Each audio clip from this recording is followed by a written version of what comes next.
This is it, the last rose. I can only imagine how Taylor feels right now.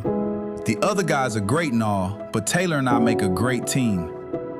Getting to know Taylor was the best thing that ever happened to me. Today is the hardest decision of my entire life. I didn't realize how hard the last rose would be. Strangely, I feel both happy and yet deeply sad. Choosing one, like, how do I know for sure if I'm making the right choice? All I can do is go with what my heart wants.